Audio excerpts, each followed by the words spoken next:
Javier Pautazo. Me dedico a la música, digamos, me recibí en el 93 de licenciado en dirección orquestal y dirección coral.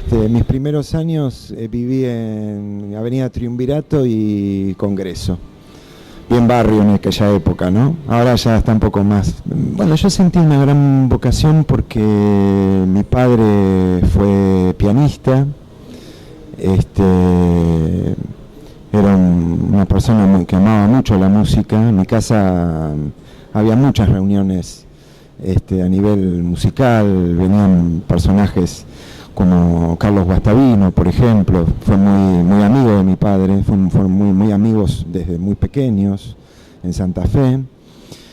Y bueno, fui mamando un poco todas esas tertulias musicales que se desarrollaban en casa, papá tocando el piano o algunos músicos que muy amigos, que algunos tocaban incluso en la Sinfónica Nacional, como Tagliacoso, por ejemplo, un violinista muy reconocido hace ya unos años que tocaba allá en la Sinfónica Nacional. Bueno, ahí fue un poco mamando un poco toda la historia de la música. Me empezó a gustar mucho la música sinfónica.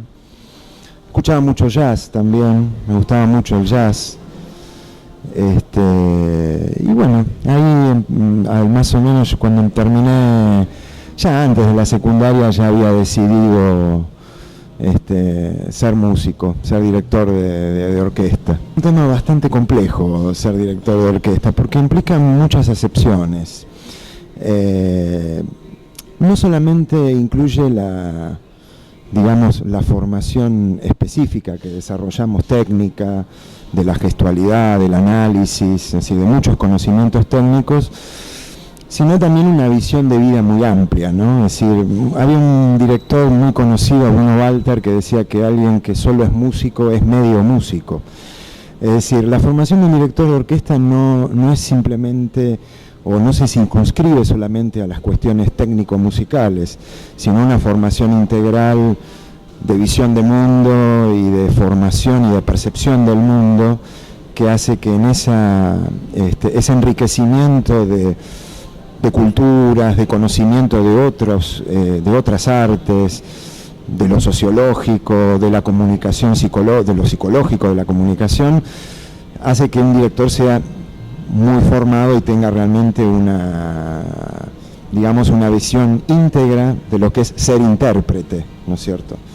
El director de orquesta, en definitiva, no solamente es un intérprete musical, sino que yo creo que es un intérprete también de la vida y de su época, en la época que vive, y de otras épocas, porque hay un anacronismo donde uno tiene que ponerse en el lugar de los compositores, en el pensamiento de esos compositores. Nosotros le llamamos eso el nivel poético, es decir, todo lo que está alrededor de un músico, de un artista, que es el pensamiento de una época, las críticas de esa época, las cartas de los compositores también son fundamentales como pistas para poder dar a luz una vivencia interpretativa convincente, y que en definitiva es como un acto de fe que uno implementa, ¿no es cierto?, a la hora de comunicar ideas, ¿no?, y generar vivencias también.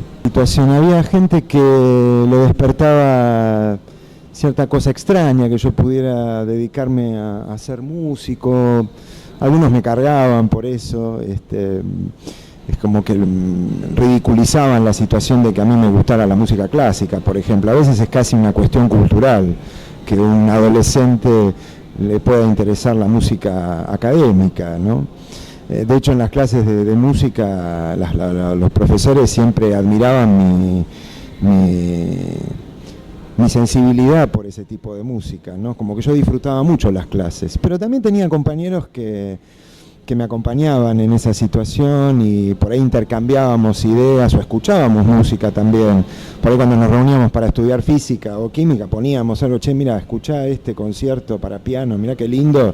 Y por ahí también actuaba de una manera de divulgador de esas expresiones musicales que para mí eran como un gran referente y que enaltecían mi vida día a día. ¿no? Y que me animaban justamente desde esa vocación a poder después formarme profesionalmente. Pero yo lo viví como una experiencia muy muy linda en el colegio. Te insisto, había gente que te cargaba, pero yo no le daba caso porque yo estaba muy seguro de lo que quería en ese sentido, ¿no? La música es, yo creo que es un arte casi místico, y que uno debe buscar esa mística como que está siempre escondida, hay que darle luz para enaltecer el alma de las personas. Yo creo que está para eso, para que el mundo sea mejor, o un poco mejor. Y creo que los músicos debemos contribuir con un granito de arena en ese sentido, porque bueno, después un granito de arena es una playa, como dice Serrat, ¿no?, en la canción. Creo que eso es la música, es algo muy, muy, muy supremo que va más allá de las notas, es algo muy místico y que hay que tenerle mucho respeto para enaltecerla y con ella enaltecer a una sociedad, a una comunidad, porque me parece que ese es el fin, no beneficiarse uno, sino que sea un servicio para los demás. Mira, bueno, en este momento dirijo varias agrupaciones corales. Como te contaba, viste, el nivel aficionado a mí me atrae mucho porque es gente que nunca termina siempre no pierde su capacidad de asombro frente a las indicaciones, a esa inducción a investigar, a indagar, a sentir cosas, ¿no?, de la música. Y bueno, estoy con varias agrupaciones en NSI Emanuel, acá en el barrio porteño de Belgrano. Tengo un grupo que se llama Vocal Continuar, que es muy, muy bonito, muy buen grupo. El coro del Ministerio de Hacienda, que se lo dirijo fui fundador en el 2009 y por suerte, bueno, continúa. El ensamble San Francisco de Asís, que bueno, ese es el ex Santa Cecilia de la comunidad alemana de San Bonifacio de Núñez, que bueno, después la comunidad lamentablemente se disolvió y nosotros seguimos en forma independiente y ahora se llama Ensamble San Francisco de Asís, que es un grupo que está abocado exclusivamente a la música sacra y académica en general. Después Cantares del Parque, que es un coro de cámara de la congregación luterana El Redentor de Villa del Parque, también muy lindo grupo, hacemos una gran actividad musical y nos integramos mucho con la comunidad. Y bueno, y después también la dirección orquestal, que es mi otra faceta que también amo, que bueno, desarrollo mucho también el aspecto pedagógico en la Universidad Católica Argentina, que estoy con el maestro Carlos Vieu, que es el director de la carrera, y ahí tengo una materia que es justamente la introducción a la dirección orquestal, que es donde trabajo justamente con los alumnos en los primeros pasos de lo que es ser director de orquesta, ¿no? Así que bueno, estoy muy feliz, la verdad que hago lo que me gusta y realmente no sé si es un privilegio o no, pero bueno, soy un agradecido a la vida que uno pueda explayarse y desarrollar actividades con las que uno se siente tanto en sintonía, ¿no? Pues es que hay como un prejuicio, viste que las sociedades modernas están llenas de prejuicios, ¿no? Hay muchos rótulos siempre. A veces la gente mayor siempre se cree que son personas que ya no pueden cantar, que no pueden desarrollar sus hábitos de canto o desarrollar sus aptitudes. Y eso me parece que es un mito. El coro Santa Cecilia, el antiguo coro Santa Cecilia, tenía gente muy mayor. Yo he tenido gente de hasta más de 70 años que teniendo un buen acompañamiento y una buena guía de técnica vocal, con un buen cuidado desde la técnica vocal y de técnicas de respiración, se puede mantener una voz muy sana. Es cierto que hay ciertos aspectos orgánicos que pueden influir en la emisión de la voz, pero si uno realmente va trabajando sistemáticamente, metódicamente, el trabajo de la respiración, de la ubicación de la voz, del cuidado de esa voz, porque es un instrumento único y primigenio, que es irreemplazable, y eso yo creo que uno tiene que ser muy consciente a la hora de preparar voces. Las voces adultas, muy adultas, bueno, necesitan ese tipo de cuidado. Y de hecho es muy curioso porque el ensamble, que tiene gente mayor y tiene gente también más joven, a la hora de cantar juntos, no se percibe una diferencia en la calidad vocal, porque justamente hay un criterio de trabajo único, de técnica, de color, de ubicación de la voz, que hace que eso no se note. Entonces hay un prejuicio con que la gente grande ya no puede cantar, eso es mentira. En Cantares del Parque yo tengo una persona que tiene 84 años, tiene la voz realmente cuidada, impecable, y además es su sostén en la vida también, es como un cable a tierra que la hace sentir bien, y que aún si, suponete, fuera una persona que no tuviera todas las destrezas que tiene una persona de 30 o 40 años, es importante que esas personas también existan en un grupo, porque no es simplemente que vengan a cantar o compartir un espacio musical, sino también el valor humano de que esa persona uno la está sosteniendo desde otro lugar a través de esa actividad. Y ahí viene un poco lo que hablábamos al principio. Desarrollar una actividad musical no es simplemente la especificidad de dar indicaciones, hacer música con otros y hacia otros, sino contener a esas personas desde otras aristas, especialmente la humana, ¿no? Hay diferentes, te diría, cuestiones en relación a las posibilidades de las personas que puedan entrar o quieren entrar a un coro. Creo que la condición sine qua non es que tengan un buen oído, ¿no es cierto? Y compromiso con la actividad, porque es una actividad que requiere mucho compromiso, ¿no? El oído es fundamental. Todo lo demás se forma. Todo lo demás es formación. Ahí yo creo que entra en juego la tarea del docente director, ¿no?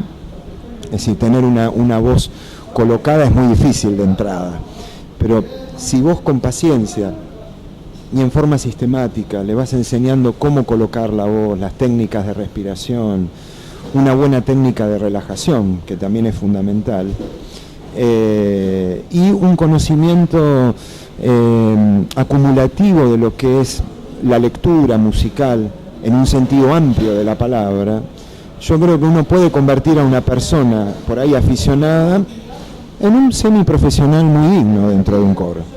Pero te diría, lo más importante es que pueda tener un buen oído. Es decir, las personas que por ahí tienen mucha dificultad en ese sentido pueden pasar por un taller previo en donde pueda realmente descubrirse cuáles sus verdaderas dificultades que hacen que no pueda oír o no pueda entonar determinadas alturas, y ahí, bueno, decidir si realmente puede o no. Pero siempre hay que tratar de incluir a la mayor cantidad de gente posible. Yo creo que una de las cosas que más asombran a la gente es que puedan cantar obras que eran impensables para ellos, que ni se pueden imaginar que pueden hacer un vapenciero, por ejemplo, de Nabucco, de la ópera Nabucco de Verdi, a capela, sin tener conocimientos musicales. Eso es lo que más les asombra. Es decir, y ni siquiera teniendo una lectura arraigada o profunda de una partitura, que en definitiva eso el director de alguna manera les inculca por qué camino tomar para poder estar todos más o menos encausados. Pero esa es una de las cosas que la gente más le asombra, es decir, qué increíble que yo pude cantar esto, ¿no? O qué increíble que pude cantar una chacarera, por ejemplo, ¿no? Y poder adquirir esas destrezas sin tener un conocimiento arraigado o profesional de la música. Yo lo que siento es que sienten una profunda emoción, no solo por el compañerismo de aquellos que por ahí ya tienen experiencia y lo acompañan en esa situación inicial, de que se inician en un concierto, sino que también está la satisfacción de uno de haber podido formarlo dentro de las posibilidades que uno tiene, para que pueda integrarse a ese quehacer. Es doble la satisfacción. Hay gente, por ejemplo, que me cuenta que cuando cantaron por primera vez en el Ministerio de Economía, por ejemplo, se emocionaron hasta las lágrimas porque se acordaban del primer día de prueba de la voz Como que ellos me decían, no, pero yo canto en el baño. Y después se dieron cuenta que tenían actitudes y aptitudes frente al canto que fueron descubriendo gracias a ese intercambio de vivencias que se desarrollan en un ensayo. Y ahí fueron descubriendo que son que pueden aportar un valor muy rico y muy profundo desde lo individual a lo colectivo en ese proyecto. Entonces como que se convierten en personajes absolutamente comprometidos con el quehacer, en donde vos ves que si hay que ir a cantar un día domingo a La Plata, van, porque se dan cuenta que son un equipo, ¿no es cierto? Y que pueden, en ese sentido, sienten que el proyecto no funciona si no hay un aporte desde ellos hacia ese aspecto colectivo. Es como lo sinérgico, está el aspecto de la sinergia, ¿no es cierto?, en ese quehacer. Sí, se siente muy bien. Yo siempre hago sentirlos que todos son iguales ante la dificultad, ante el éxito. No sé si, no me gusta promover que unos sean mejores que otros, es decir, el divismo es el peor enemigo de la actividad coral. En lo personal. Sí, totalmente. En ese sentido, la autoestima en ellos es fantástico cómo sienten que pueden ser útiles en el buen sentido de la palabra a un proyecto común, ¿no? Algo que tanto nos cuesta como sociedad también. Las personas siempre tiran para su propia granja. En las actividades corales es al revés. Es como el reflejo de una pequeña sociedad, pero ideal, ¿no? Que todos tiramos para el mismo lado, todos trabajamos juntos por un objetivo común. Y ese compromiso está muy arraigado, sobre todo cuando el planteo o las consignas de trabajo realmente van en un buen puerto, ¿no? A un buen puerto, ¿no? En realidad hay un maestro, Roberto Camaño, que tuve el honor de poder estudiar con él en la facultad, que decía, todas las obras son difíciles de interpretar, desde un concierto para piano de Mozart, concierto de Rachmaninoff para piano también, todas las obras son difíciles. Algunas técnicamente son más difíciles que otras, pero la interpretación es algo que va más allá de lo técnico. Creo que las obras más difíciles para mí, para interpretar, son las más sencillas, las que son más simples. Porque ahí está expuesto todo. Cualquier cosa que se desvirtúa o se distorsiona, enseguida es audible, enseguida tergiversa ese estilo o ese marco estilístico. Mozart es un caso. Su simplicidad, su equilibrio, su pureza de sonido, es muy difícil de interpretar. Todos piensan que esa simplicidad es accesible interpretativamente, pero todo lo contrario. Es decir, todo lo que es simple es más complejo en la música. El virtuosismo es otro plus de dificultad en la interpretación, pero a veces oculta, o también es un lado flaco o débil del creador musical, porque con eso vos tapás muchas cosas. Nadie puede discutir, yo por ejemplo amo Rachmaninoff, soy un fanático de Rachmaninoff, pero si vos me das a elegir tocar el concierto en La mayor número 21 de Mozart y el concierto número 3 de Rachmaninoff, elijo Mozart, porque me produce más desafíos desde esa simplicidad y el de poner todas las cartas sobre la mesa, que te obliga a tener una visión muy profunda y muy cuidadosa de no salirse de cauce, justamente por esa simplicidad. Para mí ahí está un poco el kit de la cuestión, en cuanto a qué es difícil en la interpretación. La simplicidad y la lentitud son dos aspectos que para mí reflejan la mayor dificultad en la interpretación, sea una samba o qué sé yo, o una canción como Las golondrinas de Dávalos, o un adagio de la quinta de Mahler o un adagio de un concierto para piano de Mozart. Es decir, todos esos aspectos me parece que hacen que uno tiene que tener mucho cuidado, que lo que es más simple y es más visible, o lo que todo se transmite con tiempos más pausados o de una temporalidad más reflexiva, es lo que creo tiene más dificultad desde el punto de vista semiológico e interpretativo. Bueno, hay dos obras que a mí me marcaron mucho en estos últimos años, que fue el Requiem de Gabriel Fauré y el Requiem de Maurice Duruflé. Dos obras de una gran dificultad estilística, y sobre todo la de Duruflé, porque él hace convivir como diferentes estilos en una misma pieza musical, en una misma obra. Es decir, está lo moderno y lo arcaico, lo antiguo.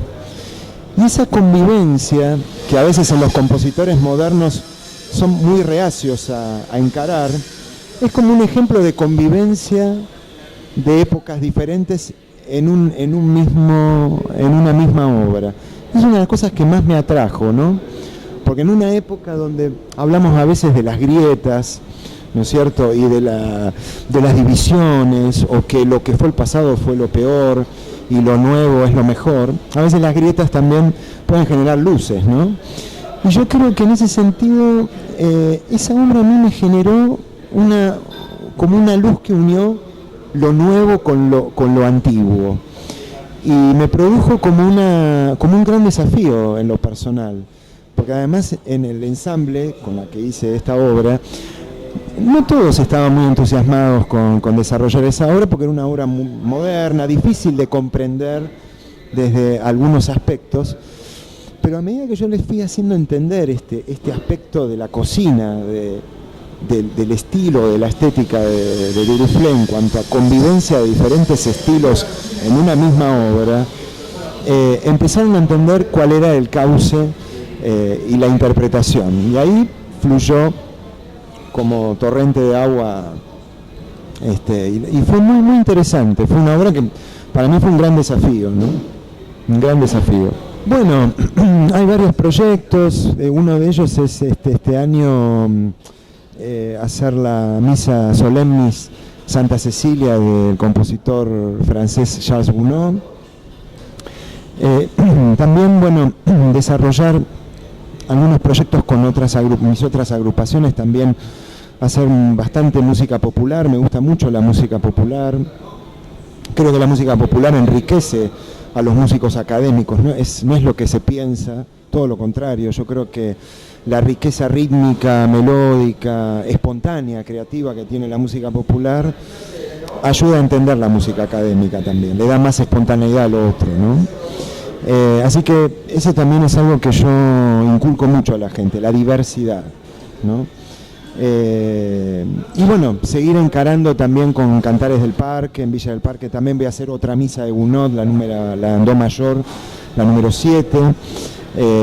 Voy a hacer obras de Kodály también, música popular cubana, así que bueno, estoy muy, muy contento y proyectos orquestales, ¿no? Formarme alguna orquesta juvenil en algún momento, poder encarar el tema también de desarrollar lo pedagógico en la dirección orquestal. Me parece que es fundamental formar músicos, ¿no? Ser un poco como hacedor de nuevas generaciones que se interesen en la música, porque bueno, una sociedad que no tiene cultura, que no tiene música, es una sociedad vacía de contenidos, es una sociedad que está condenada a la precarización, ¿no es cierto?, al vacío de contenidos y de conceptos y de sensibilidad también, ¿no?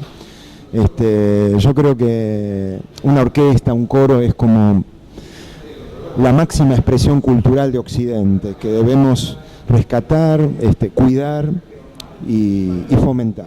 Mira, yo te lo digo desde mi humilde aporte como compositor.